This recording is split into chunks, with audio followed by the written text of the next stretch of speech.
6 लिख दें, हमारी नज़र से वो 6 है और तुम्हारी नज़र से 9 है।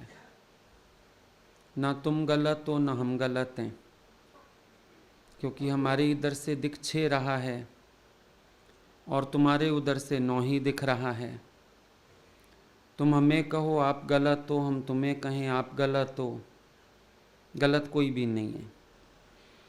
अब जो बात आपके नज़रिए से गलत है, अगले के नज़रिए से हो सकता है ठीक हो, तभी वो कर रहा है।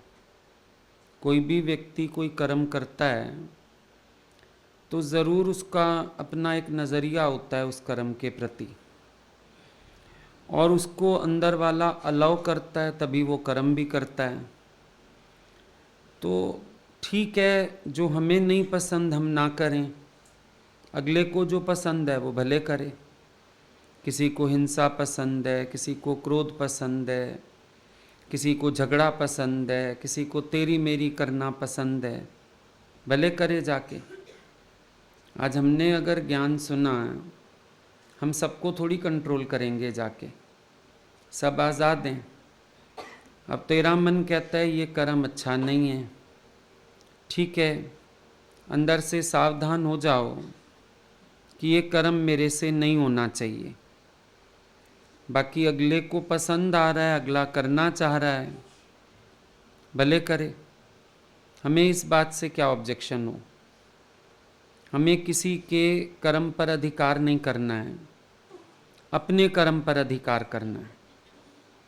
जब विवेकानंद पूछता है अपने गुरु से, दुनिया में लोग इतना गलत क्यों चलते हैं, तो गुरु ने जवाब दिया था, तुझे सिखाने के लिए।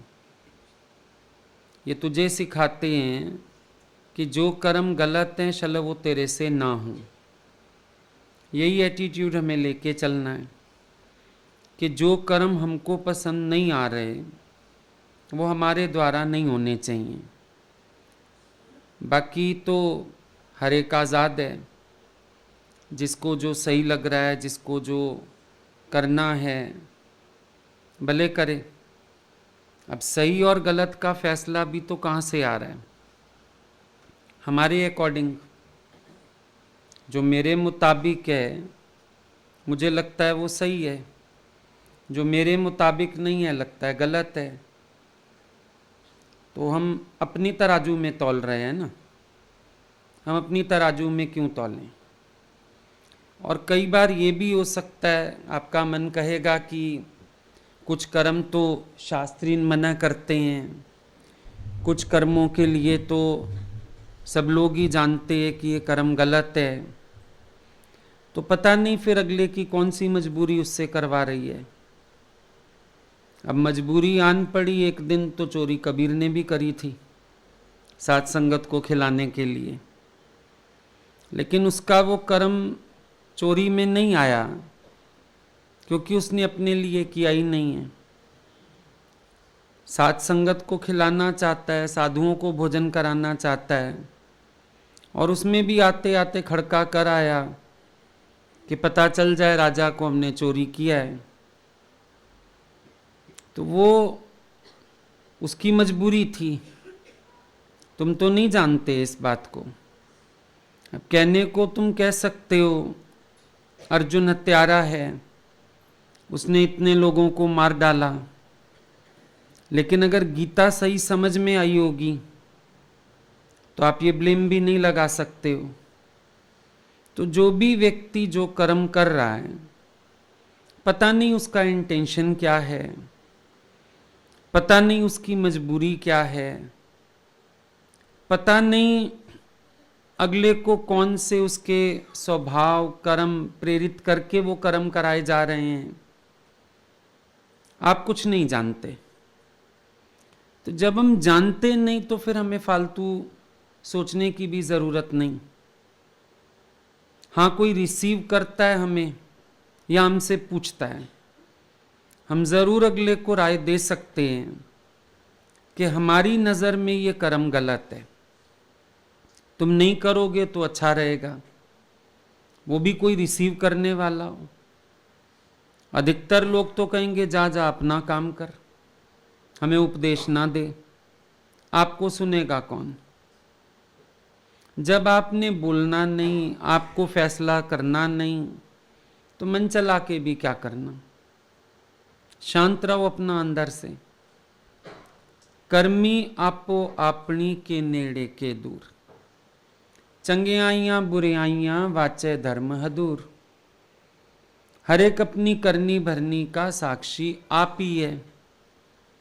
हमें क्या करना? आज भी किसी ने बात की मेरे से, अगर हमारा ध्यान किसी के कर्म में जाता है, फेस एक्सप्रेशन में जाता है, मैंने कहा तो तुम ही गलत हो। सबके पास अपना अपना ज्ञान है, समझ है, हर एक अपने को बना रहा है, और तुम सारा दिन एक जबरदस्ती की दुकान खोल के बैठे हो। इसको तोलूं, इसको तोलूं, इसका एक्सप्रेशन बिगड़ा, इसकी वाणी बिगड़ी, इसका फलान बिगड़ा। तो इतना ज़्यादा तुम्हारा ध्यान ही क्यों जाता है? सबकी बॉडी लैंग्वेज ही पढ़ते रहते हो बैठ के, क्योंकि ध्यान अपने में नहीं है। जब ध्यान अपने में चला जाएगा तो किसी के कर्म में कितना एक ध्यान जाएगा तुम्हारा। ये भी तो एक बहिर्मुखता है ना। जब मन हमारा खाली है आत्मचिंतन से, तो सारा दिन दूसरों के कर्म और स्वभाव में पड़ा हुआ है। इसने यहाँ जोर से बोला, इसने यहाँ धीरे बोला, इसने ये बात ऐसे करी, उसने मुझे अंडरस्टैंड किया, उसने मुझे नहीं किया। क्या इतनी दूर तक जाना?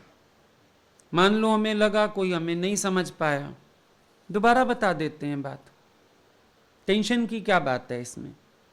और फिर भी लगता है अगला नहीं समझना चाहता, चल ठीक है, फिर वो नहीं समझना चाहता, हम समझ लेते हैं। अब एक ने तो समझना है दो में से। ये भी तो ज्ञान का एक पार्ट है ना। हम जो शिकायत करते हैं कि हम सामने वाले व्यक्ति को अपनी बात बताते हैं, प्रॉब्लम बताते हैं, वो मुझे अंडरस्टैंड ही नहीं करता। अच्छा, तुम उसको अंडरस्टैंड कर लो, वो तुमसे क्या एक्सपेक्ट कर रहा है? तुम मुड़ जाओ थोड़ा सा, तुम्हें यूं भी चलना, थोड़ा यूं हो के भी चलना। कभी कभी ट्रैफिक नहीं जाम हो जाता तो रॉन्ग साइड से गाड़ी निकाल लेते हैं अगले कट तक, फिर वहां से खाली मिल जाता है, फटाफट आगे पहुंच गए। इतना सही है ना। ये सब ना बातें अपने मन की हैं। हमारे मन को आदत है हर जगह खड़े होने की, कुछ ना कुछ देखने की, सूंघने की, फालतू बातें करने की। ये बीमारी है हमारे अंदर, इससे ज़्यादा कुछ नहीं है। अगर क्लियरली चलो, अपने रास्ते चलो, रास्ता बहुत आसान है। ये जो अंतर्मुखता शब्द है ना, अगर आप इसकी महत्व को समझ जाओ, ये आपके 1000 कर्म खत्म कर देता है। एक इंसान अंतर्मुखी हो जाए, बाहर किसके स्वभाव में जाएगा, किसके कर्म में जाएगा, किससे चिड़चिड़ करेगा, कोई बात ही नहीं बचती है। अब राबिया ने धर्म ग्रंथ में एक लाइन काटी जिसमें लिखा था भगवान से प्यार करो, शैतान से नफरत करो।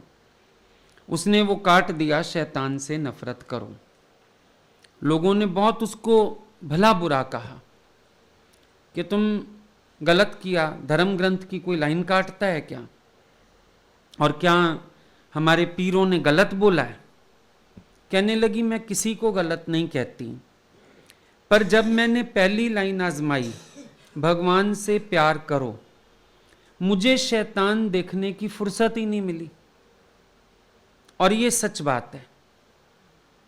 अगर हम भगवान से प्रेम करते हैं, हमें शैतान देखने का समय मिलेगा, पर भगवान से प्यार पूरा नहीं है तो शैतान भी देखते हो, शैतान से नफरत भी करते हो, उसके कर्म भी गिनते हो, उससे क्रोध में भी आते हो।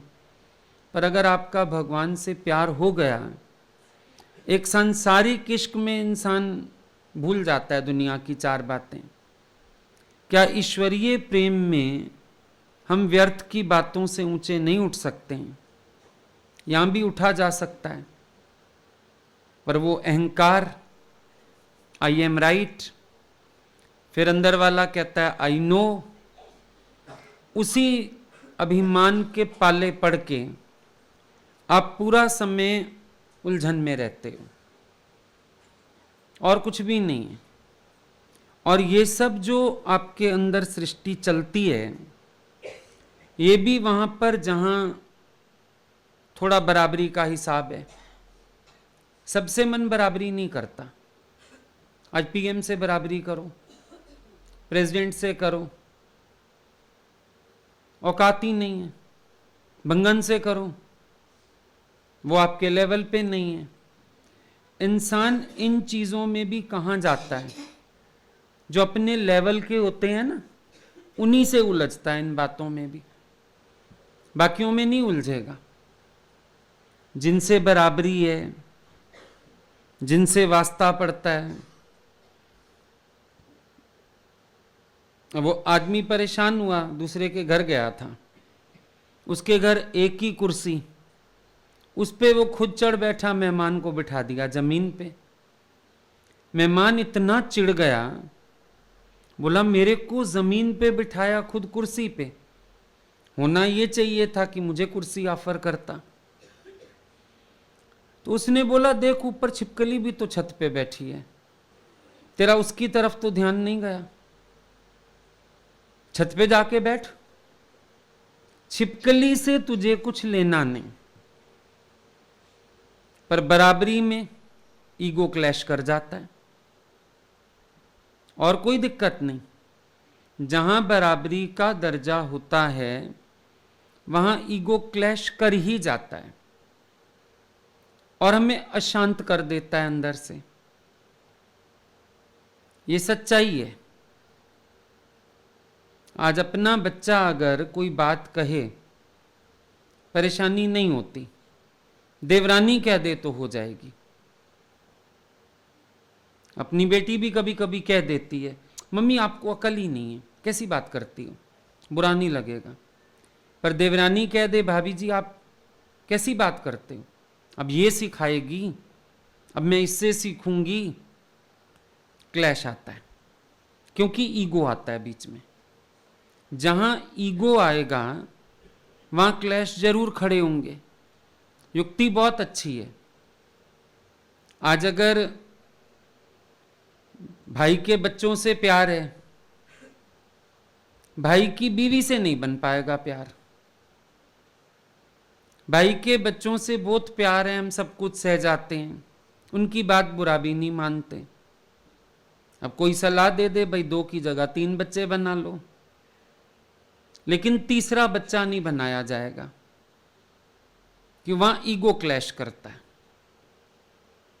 भले हम कहते हैं हमको ईगो प्रॉब्लम नहीं है, पर अगर ईगो प्रॉब्लम नहीं है तो फिर क्लैश क्या कर रहा है? मुर्दे को तो गाली दो या इज्जत करो, फर्क नहीं पड़ता। लेकिन कहीं एक्सपेक्टेड होता है, कहीं ईगो क्लैश करता है, तो 2 की बात बुरी नहीं लगेगी, 1 की लग जाएगी। 2 की बात इग्नोर हो जाएगी, 1 की बात चिंतन दे जाएगी।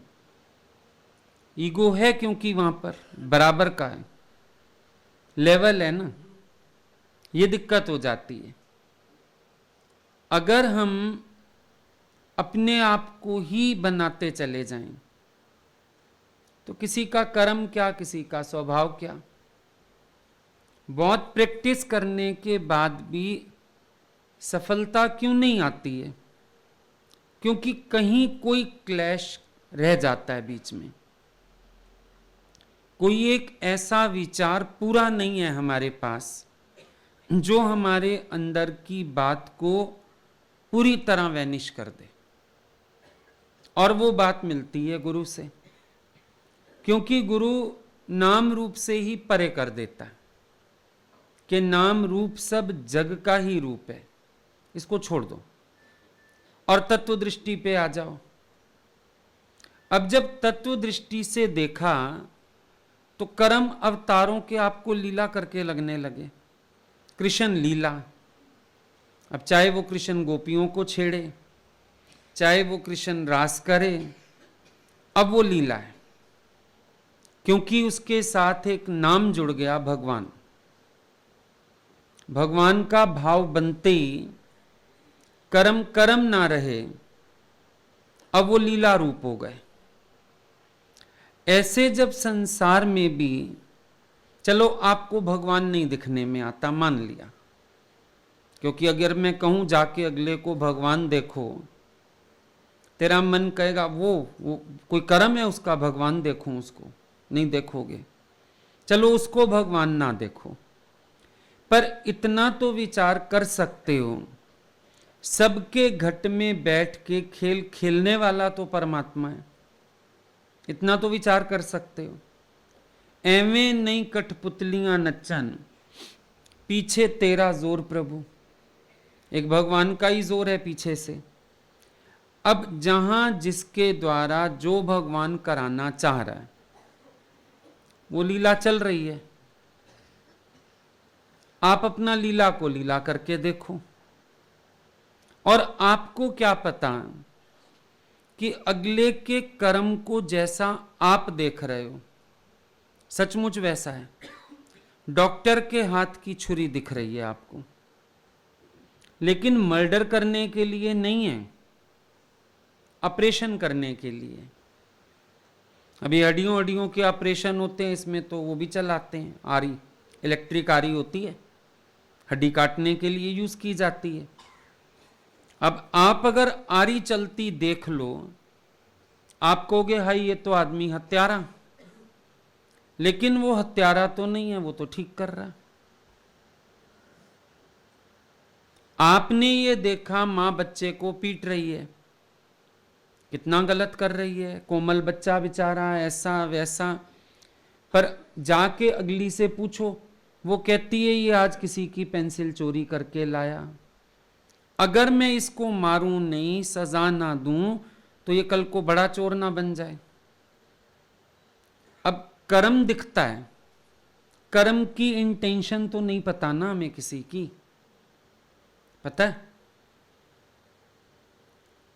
जब धृतराष्ट्र संजय से बैठ के ज्ञान सुन रहा है गीता वाला, वो बार बार बोलता है ये ग्वाला मेरे भतीजे को भड़का रहा है, ये ग्वाला मेरे भतीजे को भड़का रहा है। लेकिन जब भगवान ने अपनी बात स्पष्ट की, उन्होंने क्या बोला? जब जब अधर्म बढ़ जाता है, युगे युगे हे अर्जुन मैं प्रकट होता हूं धर्म की स्थापना करने के लिए और अधर्म का नाश करने के लिए। अब धृतराष्ट्र को, गंधारी को कृष्ण से शिकायत है,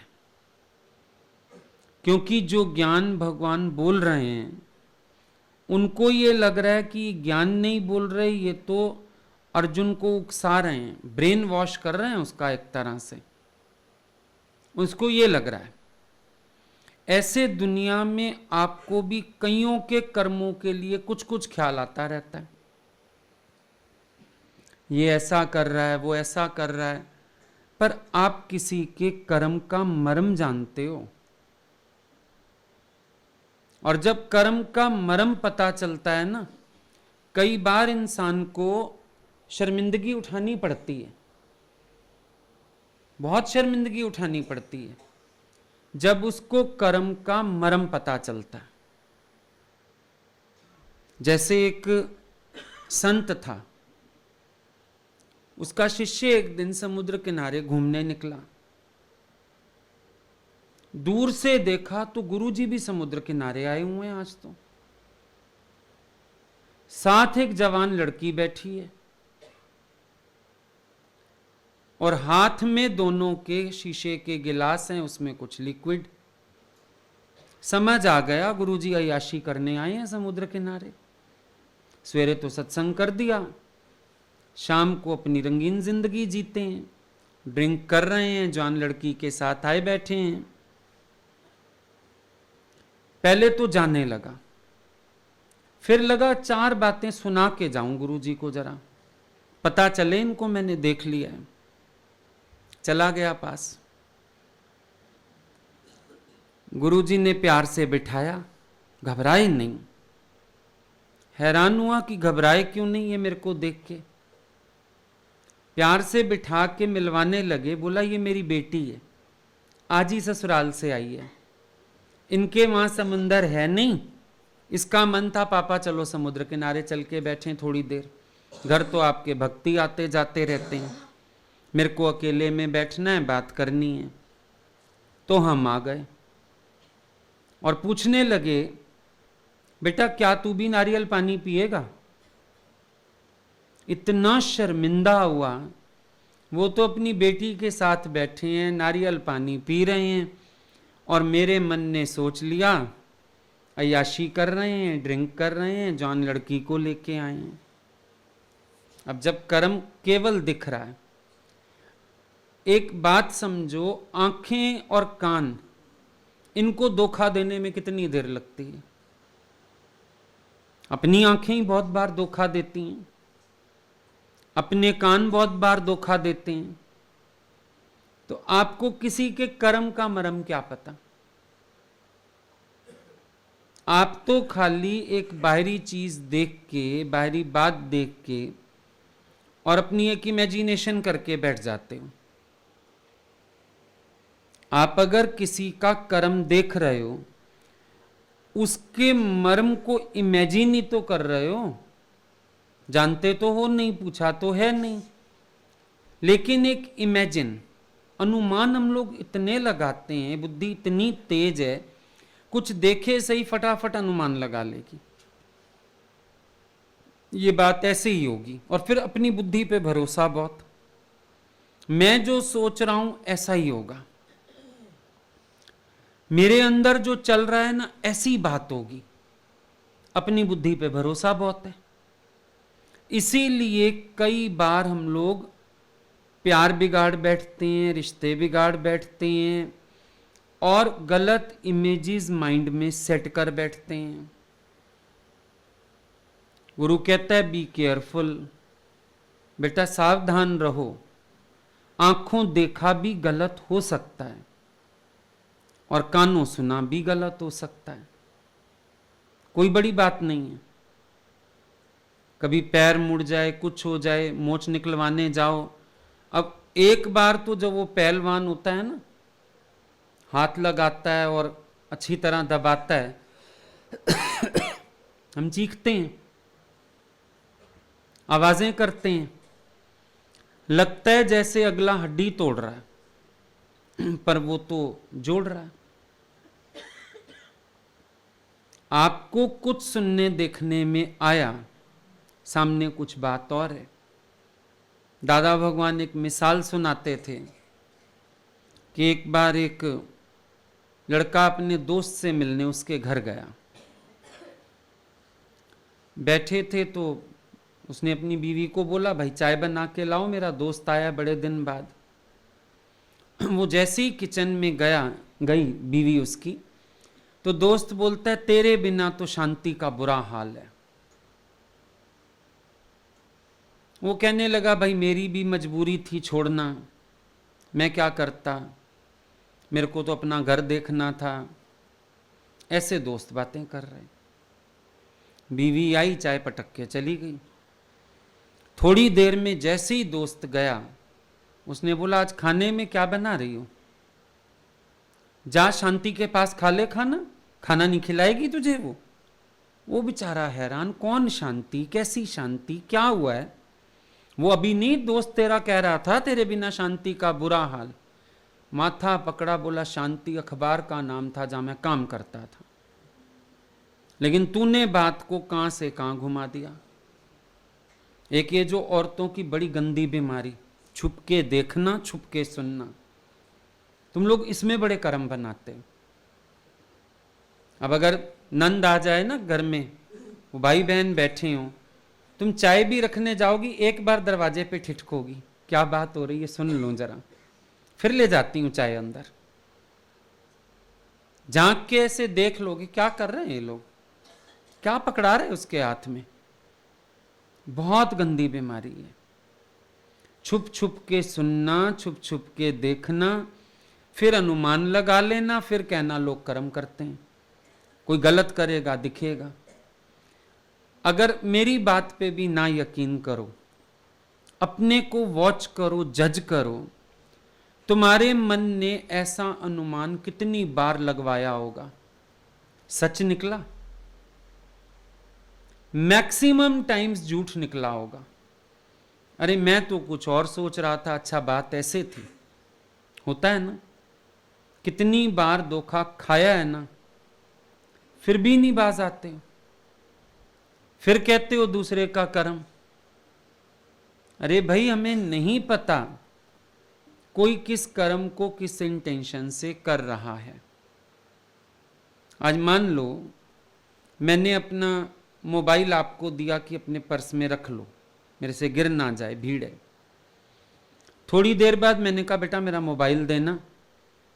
आप बोलते हो मैंने ना पर्स के ऊपर ऊपर ही रखा हुआ है या आगे वाली पॉकेट में, आप ले लो, कोई दिक्कत नहीं है, मेरे पर्स में कुछ है ही नहीं।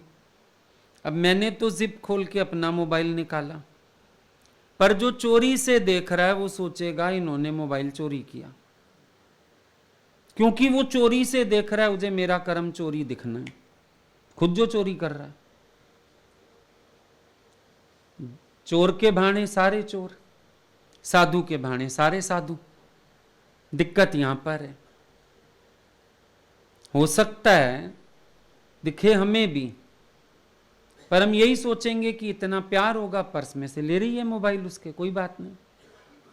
अब रात को अगर साधु साधना करने निकले, चोर चोरी करने निकले, साधु के मन में देखना हमेशा यही आएगा कि ये भी साधना के लिए निकला होगा, और चोर के मन में आएगा साधु का वेश बना के ये भी चोरियां ही करने जा रहा होगा।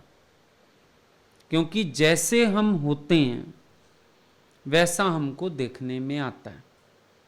एक साफ दिल आदमी होता है ना, उसको दूसरों पर भी यही यकीन होता है कि वो भी साफ दिल हैं। जैसे आप स्ट्रेट फॉरवर्ड हो, आप मन में कोई बात छिपा के नहीं रखते, आपको विश्वास भी यही बना रहता है कि अगला भी ऐसा ही होगा। और अगर अपने अंदर आप रखते हो बातें, शो ऑफ कुछ और करते हो, हमेशा आपका दिमाग एक एक के लिए शक खाएगा। ये भी ऐसा कर रहा होगा अंदर से, क्योंकि खुद जो करते हो, जो हम हैं हम वही दूसरों को देखते हैं। अगर मैं अपने कर्म में साफ हूं, मेरे कर्म का इंटेंशन क्लीन एंड क्लियर है, मुझे कभी किसी दूसरे के लिए गलत शक नहीं आएगा। इसीलिए आंखें बंद करने से भी गुजारा नहीं, पर अपने इंटेंशंस को क्लियर करना जरूरी है।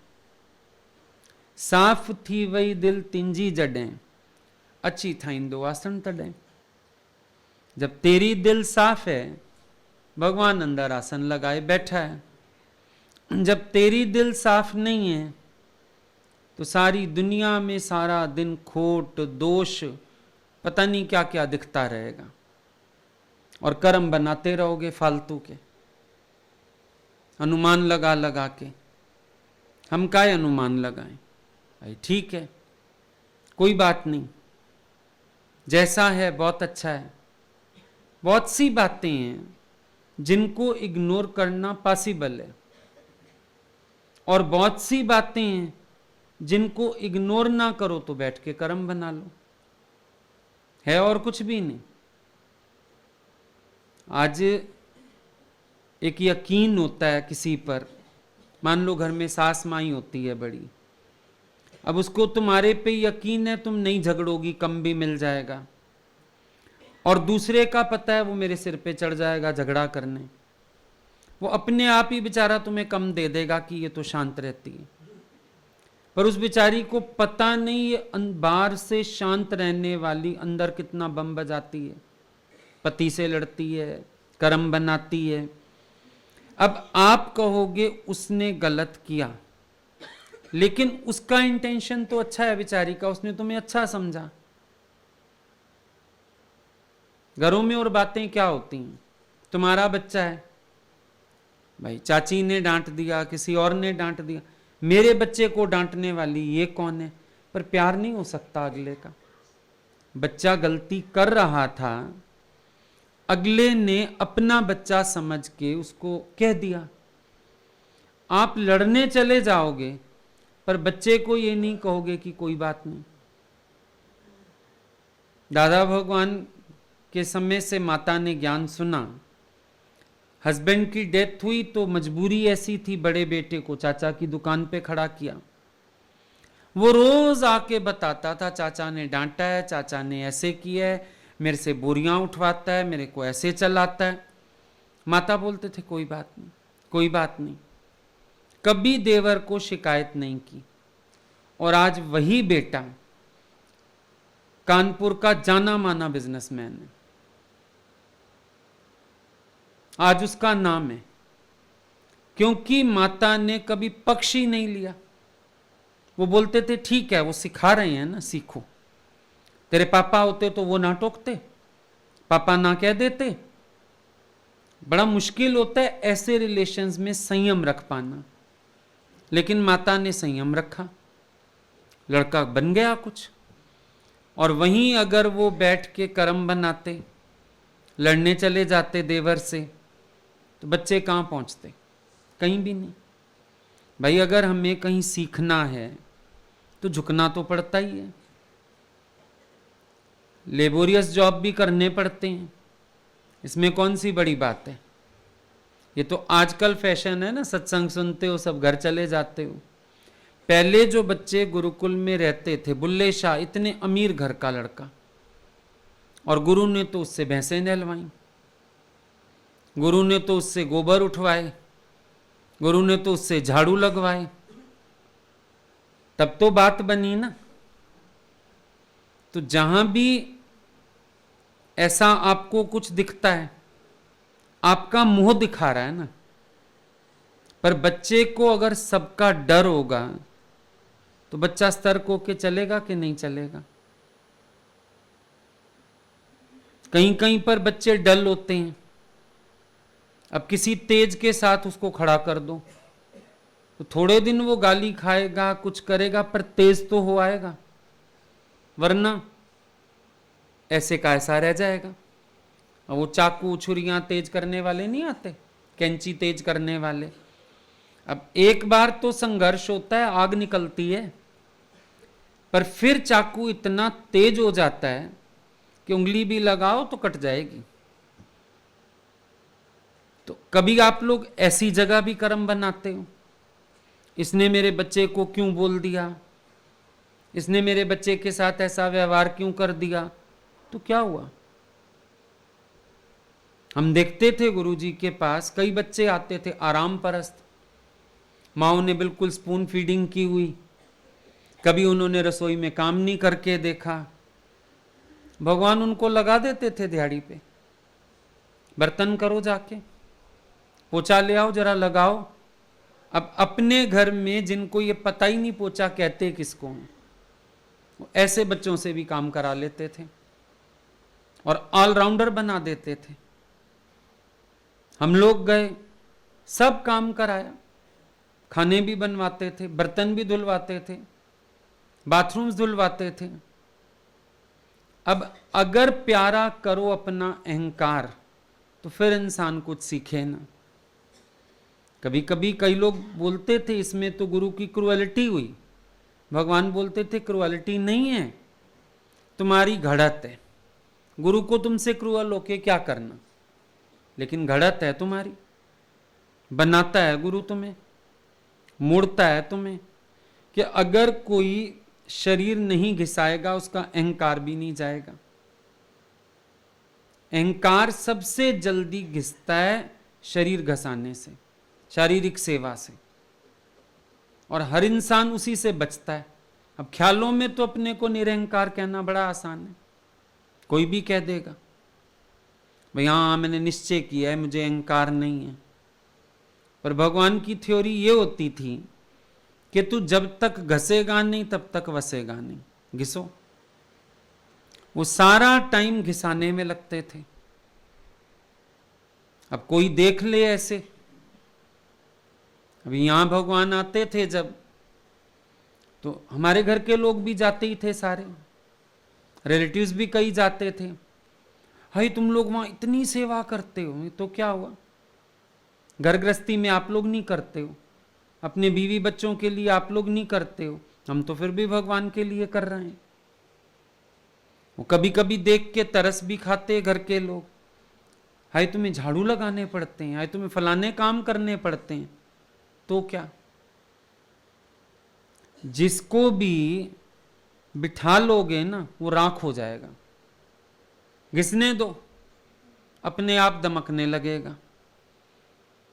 पर आपका धीरज ही नहीं होता किसी को घिसाने का। जॉइंट फैमिलीज क्यों कामयाब नहीं है आजकल? सबकी मैं और मेरे की दिक्कत है, और क्या। एक तो ईगो प्रॉब्लम है, फिर मेरा कमरा, मेरा बच्चा, ये बीमारी है। अब पहले जॉइंट फैमिलीज होती थी, बच्चे ने कहीं भी खा लिया बैठ के, किसी के साथ भी बैठ गया, चाचा के साथ खा लिया, चाची साथ खा लिया, भाई बहनों के साथ खा आया, कोई फर्क नहीं। और आजकल तो तुम लोग आंखें घूरते हो, अंदर आके खा, मम्मा खिलाएगी जो वही खाना है, गंदी चीज है नहीं खानी जो उन्होंने दी है, छोड़ दो। ये भेद आप लोगों के अपने अंदर है ना। अगला तो प्यार से ही खिला रहा है, पर भेद बुद्धि आपकी है, आपको गुस्सा आता है, मेरे बच्चे को गंदी चीज खिला दी, मेरे बच्चे को इन्फेक्शन हो जाएगा। आपकी सोच है, और किसकी सोच है? अगर आप खिलाओगे नहीं होगा, दूसरा खिलाएगा, हो जाएगा। आप कहते हो दूसरों का कर्म दिखता है, एक बार आंख घुमाओ, आपके अपने कर्मों में कौन सी कमी लगी पड़ी है? क्या आपके अपने सारे कर्म राइट हैं? क्या आपके अपने कर्मों में कोई दोष नहीं है? आप क्लीन क्लियर हो अंदर से? एक बार जरा ये बात अपने से भी करके देखो। जितनों को दूसरों के कर्म नजर आते हैं ना, काला मन वो अपना लेके बैठे हुए हैं। अगर अपने मन में कालख ना हो, दूसरे के कर्म में कौन सा ध्यान जाएगा? कोई भी ध्यान नहीं जाता दूसरे के कर्म में। पर प्रॉब्लम की शुरुआत कहां है? अपने भीतर। अपना मन मैला है। तुम्हें किसी के लिए प्यार है, किसी के लिए नहीं है। अब देखो, जहां प्यार होता है, आप 4 गलतियां इग्नोर करके उसकी एक अच्छाई उजागर करते हो। जहां प्यार नहीं होता, 4 अच्छाइयां डुबो दोगे और एक गलती उजागर करके बैठ जाओगे। इतना फर्क है दो बातों में। अगर प्यार है ना किसी से, अब देखो क्या फर्क होता है। लड़की एक है, मां कहेगी मेरी बेटी जैसी गुणवती नहीं, सास कहेगी मेरी बहू जैसी कुपत्ती नहीं। अंतर कहां पर है? मां देखती है मेरी बेटी के 4 गुण, अगर एक अवगुण है तो क्या हुआ। सास देखती है एक गुण को चाटूं क्या बैठ के, 4 तो गलतियां हैं इसमें। ये फर्क है। मां कहेगी मेरी बेटी पढ़ गई, एमए कर गई, पीएचडी कर गई, सास कहेगी चूल्हे में डालूं इसकी डिग्रियों को। अंतर दृष्टि का है। लड़की वही मां के लिए हीरा है, और सास के लिए तो कोयला भी ऐसा है जो किसी चूल्हे में जल के काम ही नहीं आना। वो कोयला भी इतना बेकार है। वो दृष्टिकोण, नजर है। असल में भगवान ने हमें स्वतंत्र बनाया।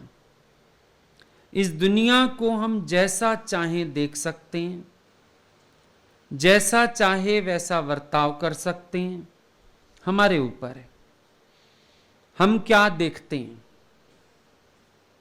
आप कहो भगवान ने 2 दिन में 1 रात बनाई, या कहो 2 रात में 1 दिन बनाया, बातें दोनों सही हैं। एक पॉजिटिव अप्रोच है, एक नेगेटिव अप्रोच है। आपको आधा गिलास पानी का भरा हुआ दिखाते हैं, एक कहता है आधा गिलास भरा हुआ है, एक कहता है आधा खाली है। दोनों सही हैं, लेकिन जो भरा देखेगा खुश हो जाएगा, खाली देखने वाला मायूस हो जाएगा। ये हमारे ऊपर है, हम क्या देख रहे हैं। दिख तो रहा है, मना नहीं कर रहे, दिख तो रहा है, पर देखने का नजरिया क्या है वही दिखेगा। जो देखना चाहोगे वही दिखेगा। अर्जुन ने अज्ञातवास में बृहन्निला का रूप लिया था। अब तुम्हारी मर्जी, तुम अर्जुन जानते हो या बृहन्निला जानते हो। जब तुमने अर्जुन को जाना तो अर्जुन का कोई मजाक नहीं उड़ाता कि वो तो बृहन्निला बना था, तो मजबूरी थी अज्ञातवास में। जब हम अर्जुन को जानते हैं तो बृहन्निला के भाव में नहीं जाते। ऐसे जब हम ईश्वर को जानते हैं तो हम किसके कर्मों में नहीं जाते। आप क्या देख रहे हो ये आपके ऊपर है। जो देखना चाहोगे वो दिखेगा। भगवान ने सृष्टि ऐसी बना डाली, अगर आपकी आंख पे काला चश्मा है दुनिया काली, और अगर आपकी आंख पे लाल चश्मा है दुनिया लाल। अब बोलो दुनिया लाल है या काली है? दुनिया ना लाल है ना काली है। दोनों चश्मे उतार दे, समझ आ जाएगा दुनिया क्या है। पर तुम अपना चश्मा चढ़ा के चल रहे हो, यही फर्क है। अपनी सोच साथ लागू किए जा रहे हो, किसी का भी कर्म देखते हो, इसने ये इसलिए किया होगा। तुम्हें क्या करना, किया होगा नहीं किया होगा उसकी मर्जी। कोई जा रहा होगा, ये बस पे जाएगा कि ट्रेन पे जाएगा, चाहे वो कार करके जाए, तुझे क्या लेना, चला जाएगा जैसे जाएगा, उसकी हेडेक है। पर तुम्हें हर एक के कर्म में घुसने की बीमारी है। सबके कर्म में घुसते हो, अच्छा देखते हो, बुरा देखते हो, अपना देखते हो, पराया देखते हो। बीमारी है तुम्हें, कर्मों में घुसते हो सबके, पर किसी के कर्म में घुसो ही नहीं ना। निकल जाओ अपना सीधे आराम से। जब मेरा रास्ता सीधा है तो मुझे उलझने की क्या जरूरत है। मदर टेरेसा निकलती है सड़क से, गुलाब के बीज डालती चलती है सड़क के दोनों तरफ। लोगों ने बोला आप ये क्या कर रही हैं? कह रही अगली बार आऊंगी दोनों साइड गुलाब खिले होंगे। वो नहीं देखती सड़क गंदी है, वो नहीं देखती कोई कचरा पड़ा हुआ है, वो अपने गुलाब के बीज डालती चलती है। जो गुलाब के बीज डालेगा एक दिन उसको फूल ही मिलने वाले हैं, और जो गंदगी गिनता चलेगा वो चीखता रहेगा, है सड़क कितनी गंदी है, मैंने तो अब देखा कितनी गंदगी पड़ी थी, बोलते रहो। और जो डाल गया गुलाब के बीज वो खुश हो जाएगा, कहेगा देखना अगली बार चलेंगे ना वो गुलाब खिले मिलेंगे, अगली बार चलेंगे ना वहां खुशबू होएगी, क्योंकि उसने डाले ही बीज हैं गुलाब के। आपने क्या डाला है जीवन में, उसी की उम्मीद होती है। प्यार बनाया हो किसी से, उम्मीद होती है मैं जाऊंगा प्यार ही मिलेगा, पर प्यार तो बनाया नहीं, तो अंदर पहले ही ऐसे ऐसे होता है, मूड ही खराब होनी है वहां जाके, अच्छा ही नहीं लगेगा वहां जाके, है कोई बहाना बन जाए बाबा मेरी तो जान छूट जाए, जाना ना पड़े। क्या है ये? ज्ञानी को ये विचार ही नहीं आता कभी जान छूट जाए ना जाना पड़े। वो एक अलग बात है कि अपना समय बर्बाद लगता है तो अलग बात है, लेकिन जो आपके इंटेंशंस रहते हैं द्वेष वाले, जो आपको कोई अच्छा लगता है कोई बुरा लगता है, कोई पसंद है कोई नहीं पसंद है, और इस वजह से जो आपको परेशानियां रहती हैं, वो इंटेंशन ज्ञानी के नहीं।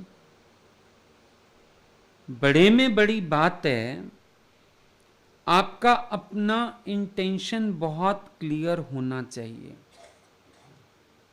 बड़े में बड़ी बात ये है, आज दुकानदार खुद चालाक है तो ग्राहक चालाक लगेगा, और ग्राहक चालाक है उसको दुकानदार चालाक लगेगा। भाई दुकानदार ने देखा मोटी सामी है, 700 की चीज 1700 की बता दी।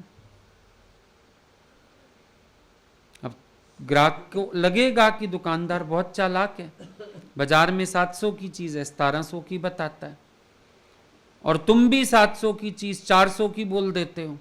वो कहता है माई बड़ी चालाक है, मेरी 700 की चीज को 400 का कह रही है। दोनों दाव खेलते हैं, चालाक दोनों ही हैं। इंसान अपनी चालाकी को बड़ी सरलता के और प्यार के कपड़े पहनाता है। औरत गई ना दुकान पे, भैया ठीक ठीक रेट लगा लो, सालों से आपकी दुकान से ही चीज लेती हूं, मैं तो परमानेंट कस्टमर हूं। दुकानदार कहता है बहन जी भगवान से डरो, कल मुहूर्त हुआ अभी दुकान का, सालों से तो यहां दुकान ही नहीं थी, डरो भगवान से थोड़ा सा। तो हम लोग क्या करते हैं, अपनी चालाकियों से दूसरों का पार पाने की कोशिश करते हैं। अब आप सामने वाले को गलत कहो जबकि गलत आप हो, अपनी बात को सरल ढंग से कर लो ना। तुम्हें रेट ज्यादा लग रहा है तो सीधा बोल दो भैया थोड़ा ठीक रेट लगाइए, आप ज्यादा लग रहा है मार्केट के हिसाब से। बनी होशियार कि सालों से मैं तो आपकी दुकान पे आती हूं, परमानेंट कस्टमर हूं, और दुकान ही एक दिन पहले खुली है, तो सालों से कहां आती थी भाई। तो कभी कभी चालाक व्यक्ति पकड़ा भी जाता है, ये भी देखना। आपकी चालाकी कभी कभी आपको बेवकूफ सिद्ध करती है। जो ये चालाकी, होशियारी, अहंकार है ना, मैं तो दूसरों का कर्म पकड़ लेता हूं फटाफट, कई लोग करते हैं। यहां भी अगर मैं किसी को कुछ समझाऊं ना, और ऊपर जाके लोग उपदेश देने खड़े हो जाते हैं, हमको फिर चिट्ठियां आती हैं, अभी किचन में मेरे को फलानी ने पकड़ा, फलानी ने। क्यों होशियार बनते हैं कि अगर इन्होंने समझाया हम ऊपर से और समझाएं, कि मेरा समझाना कम था, मेरा समझाना काफी नहीं था। तुम्हें क्या लगा मेरे समझाने से उसको समझ नहीं आया? तुम समझाओगे तो समझ आया नहीं। इसमें अगलों का अपना झूठा अहंकार दिखता है, सिद्ध करते हैं कि हम तो श्रेष्ठ हैं। तुम ना फलानी गलती करके आए हो, तो गलतियां तो सभी करते हैं। उसने गलती की, हमने समझा दिया, तुम अपना शांत बैठो। पर बीमारी बोलने की, पता चल जाए किसी की गलती, और वैसे गलती नहीं लगेगी, हमने टोक दिया तो अब तुम्हें पता चल गया उसने गलती करी, अब तुम उस पॉइंट पे लेक्चर देने खड़े हो जाओगे, और चाहे खुद वही गलती 10 बार करते हो, अपने कर्मों पे ध्यान नहीं। भगवान तो बोलते थे जो गलती तुम दूसरे की पॉइंट आउट करते हो, अपने से एक बार पूछना, क्या तुम कोई गलती नहीं करते जीवन में? तेरे जीवन में कोई भूल नहीं है? तुम्हें फौरन समझ में आ जाएगा कि गलतियां तो तुम उससे भी ज्यादा करते हो, लेकिन दिखावा ये करते हो मेरे जैसा सियाना समझदार कोई है ही नहीं। सबसे सियाना वो है जो दूसरों की गलतियों को नजरअंदाज करे। वो सियाना नहीं है पकड़ के बैठा रहे। और नजरअंदाज करने के लिए सबसे अच्छा विचार कि हम किसी के कर्म का इंटेंशन नहीं जानते, सब में बढ़िया विचार है। जब हम इंटेंशन नहीं जानते तो हमें किसी के कर्म को सही और गलत कहने का अधिकार नहीं। बहुत सीधी सी बात है, पहले जानो तो सही, अपने कर्म को जानो, अगले के कर्म को जानो, उसके मर्म को जानो, नहीं तो ये विचार अपने आप में बहुत काफ़ी है कि मैं किसी के कर्म का मर्म ही नहीं जानता, मैं सही या गलत कैसे कह दूं। अपने मन के लिए ही बहुत है बात, ही बहुत कंफर्टेबल बात है। अपने मन से पूछो, क्या तू जानता है अगले के कर्म का मर्म क्या? तो मन तुरंत कहेगा नहीं। बोलो जब नहीं जानते तो कर्म को सही या गलत कैसे का? इंटेंशन से कर्म सही या गलत होता है। एक माँ अगर बच्चे को लेके बालकनी में खड़ी है, उसके हाथ से बच्चा गिर गया, मर गया, क्या माँ पर हत्या का केस चलेगा कि इस माँ ने बच्चे को मार डाला, केस चलाओ? नहीं चलेगा। क्यों? क्योंकि ये कहा जाएगा कि माँ का इरादा नहीं था बच्चे को मारने का, वो तो बच्चा हाथ से जंप देके छूट गया। और अभी समझो हम सारे बैठे हैं यहां, कोई पिस्तौल लेके आ जाए, हम लोगों ने मिलके उसको काबू कर लिया, पर पुलिस बुलाएंगे तो उस पे अटेम्प्ट टू मर्डर ये चार्ज लगेगा। इसने मर्डर करने की कोशिश की, ये बंदूक लेके आया ना, गलत भावना से आया था। तो अब देखो, एक व्यक्ति से अभी कुछ हुआ ही नहीं तो भी दोषी करार हो गया, एक से बच्चा मर गया तो भी उसको दोष नहीं लगा। ये अंतर है कि कर्म को नहीं, कर्म के मर्म को भी परखा जाएगा। कर्म की भी शुद्धि करनी है, कर्म भी राइट करना है, पर कहीं कहीं पर ऐसा भी आधार लेना पड़ जाता है।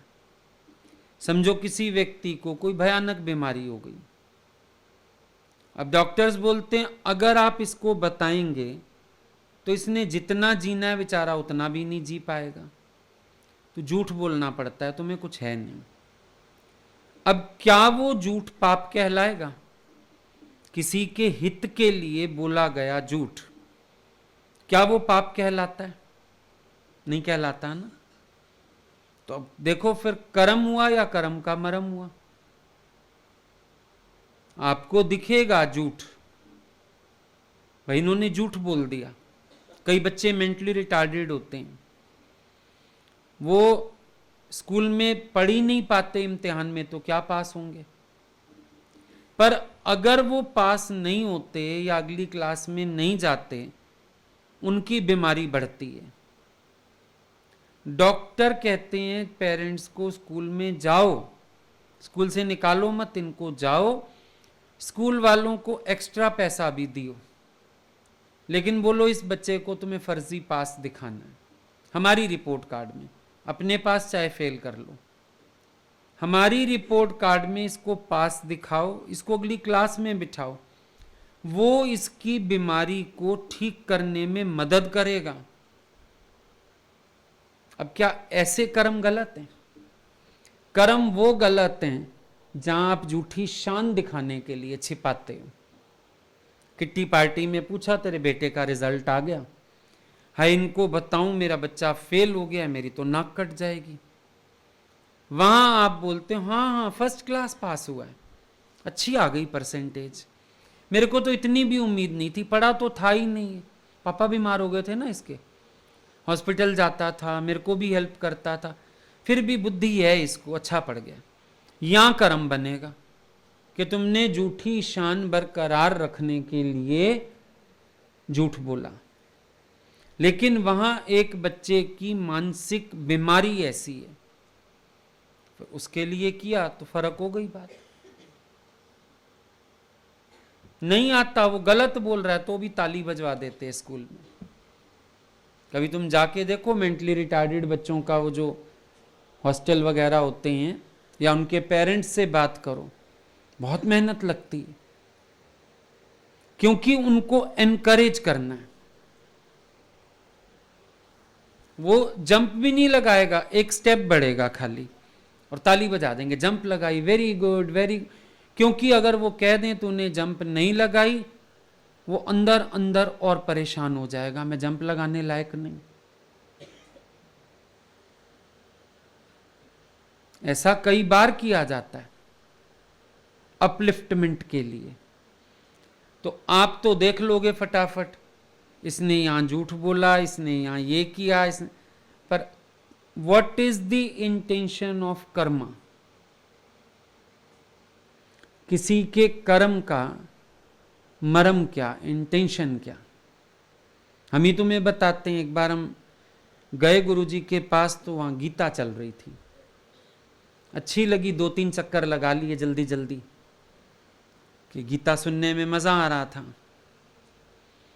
जब गीता पूरी हो गई, हमारा जाना हुआ, तो भगवान ने पूछा, गीता के सब कैसेट्स लिए तुमने?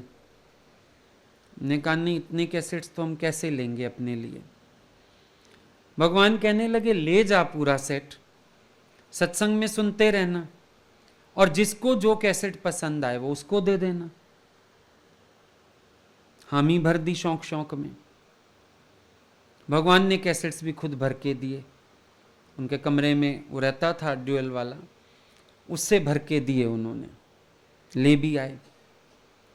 पैसे तो थे नहीं, अगली बार आएंगे भगवान पैसे तब ले आएंगे। अब अगली बार गए तो पैसे थे पास में, कैसेट्स काफ़ी सारी थी, पैसे सबसे लिए, कैसेट्स बांटी। तो पहले ही दिन हम पहुंचे सत्संग, भगवान अक्सर ऐसे बुला लेते थे तखत के पास चेयर पे, भजन गा, आया आज तो भजन वजन सुनाया, सत्संग पूरा हुआ। धीरे से भगवान को बोला, मैंने कहा मेरे पास पैसे हैं, अब पता नहीं आप अभी कहाँ भेजोगे, कहाँ रहना, कहाँ किसके घर अभी दिन में जाना, एज भी छोटी थी, पैसे गुम हो जाएं। तो भगवान बोलने लगे, ला मुझे पकड़ा दे, जेब में है। मैंने कहा मैंने सत्संग से पहले निकाल के पॉकेट में डाल लिए थे। बोले पकड़ा दे। ऐसे उन्होंने हाथ किया, मैंने पैसे रखे, उन्होंने अपने पर्स में डाले, अंदर चले गए। भीड़ छट चुकी थी। कोई एक झाड़ू वाड़ू लगा रही थी, पीछे दरिया संभाल रही थी, उसने देख लिया, मेरे को साइड में बुला के बोलती, अंदरूनी ले लेते हैं। उनका क्या समझ ही ना, इनका क्या ले लेते हैं, ये तूने पैसे पकड़ाए ना अभी, तो ये अंदरूनी लेते हैं इसका मतलब यहाँ पे। मैंने कहा तुम मेरे साथ चलो अंदर। बांह पकड़ी, सीधा उसको हम कमरे में ले गए गुरुजी के। उनका ये ऐसे ऐसे बात कर रही हैं, आप क्लियर कर दीजिए मैंने पैसे किस चीज के दिए। फिर उसको बताया कि ये तो कैसेट्स की पेमेंट थी। भगवान ने बोला वो बच्चा है, संभाल नहीं पाता, तो उसने कहा, तो मैंने कहा चल अभी पकड़ा दे, गिर जाएंगे, नुकसान हो जाएगा, कहां से भरेगा, खुद अभी पड़ता है वो। तो आंख ऐसे कर्म बना लेती है, पता तो है नहीं, लेकिन दिमाग चल गया फटाफट। और भला हुआ पूछ लिया उसने, नहीं पता नहीं कितनों के अंदर गंदगी भर देती कि गुरुजी तो अंदरूनी लेते हैं, मैंने देखा है, मैंने आंख से देखा है लेते हुए, पर किस लिए दिया ये मालूम ही नहीं। अब ये चीजें कुछ ऐसी होती हैं जिनमें आंख तो देखती है, पर इंटेंशन पता ना होने के कारण हम फालतू दिमाग चलाते हैं, वो गलत है।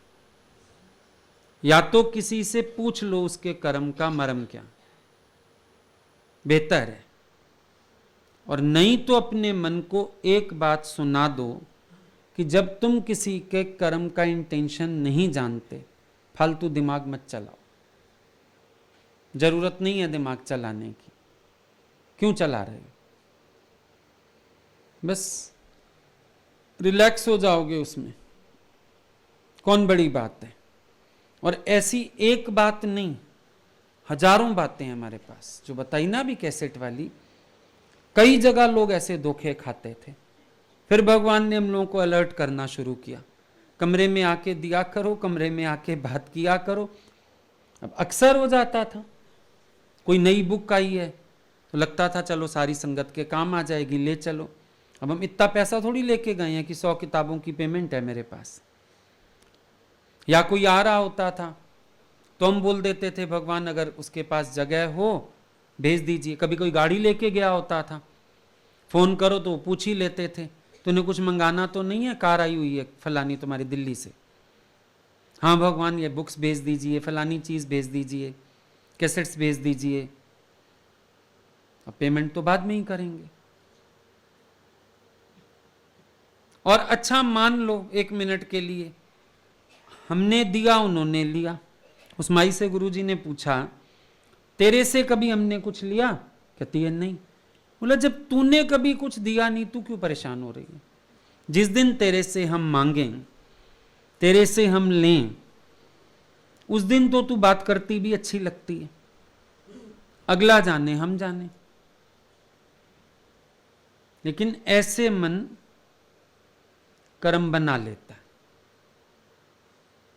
कभी भी कैसा भी। हमारे साथ ही हुआ एक बार, भगवान चढ़ के आए ऊपर, सुबह सुबह, हम लोग ऊपर रहते थे, भगवान सुबह सुबह 7 बजे ऊपर आ गए। मौज होती थी, आंख खुली, चढ़ के ऊपर आ गए, पानी भी नहीं पी के आए। बैठे थे, हमको बोलते मेरे लिए पानी ले आओ नीचे से।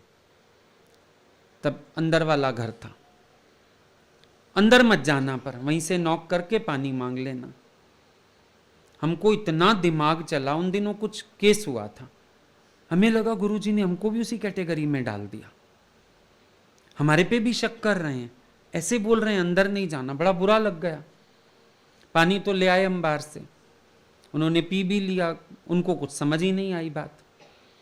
जब वो नीचे कमरे में गए, हमने स्लिप लिख के फटाफट चिट्ठी, आपने ऐसे कहा, अंदर जाने को मना किया, मेरा तो दिमाग चल रहा है बहुत बुरी तरह से कि आप, बचपन से हम आपके पास हैं, क्या आपको हम गलत लगते हैं? दूसरे की बात हुई किसी की, और आपने उस बात से हमारे पे भी ऐसा ही शक रख लिया। जैसे ही चिट्ठी अंदर गई, भगवान ने तुरंत बुलवा भेजा। क्या हुआ? मैंने कहा मैंने लिख दिया जो मेरे मन में आया, और मुझे बुरा तो लग ही रहा है। हंसने लगे, बोले अरे अंदर ना सिस्टर के लिए, बोले वो एक्सरसाइज करती है इस टाइम, और अगर तू अंदर घुसता, वो आंगन में एक्सरसाइज कर रही होती ना, तेरा आगा पीछा कुछ ना छोड़ती। उसको गुस्सा आ जाता है बहुत बुरी तरह, कोई डिस्टर्ब कर दे तो। मुझे लगा खाम खा सुबह सुबह तेरा मूड ना खराब हो और ऐसे डांट ना पड़ जाए, मैंने तो इसलिए कहा। अब देखो बात क्या थी, मन ने क्या दिखा दिया। और अच्छा हुआ पूछ लिया, ना पूछने से शायद मन में जिंदगी भर की गांठ पड़ जाती, क्योंकि हम लोग फ्रीली आते जाते थे अंदर, कभी किसी ने टोका ही नहीं। पहला चांस था, भगवान ने बोला बाहर से ही ले लेना पानी, और कुछ ताजा ताजा केस होके चुका था, और वो जुड़ गई कड़ियां आपस में। तो ये मन कड़ियां जोड़ देता है ना, तो या तो हम क्लियर कर लें, और नहीं तो एक बात पक्की कर लें कि जब मुझे इंटेंशन नहीं पता, मैं कैसे कह सकता हूं किसी का कर्म सही है कि गलत है। इसीलिए चंगे आइयां बुरी आइयां वाचे धर्म दूर, तो शांति से बैठ जा। भगवान ने अपना इंतजाम किया हुआ है अच्छाई बुराई जांचने का, तो ठेका ना उठा।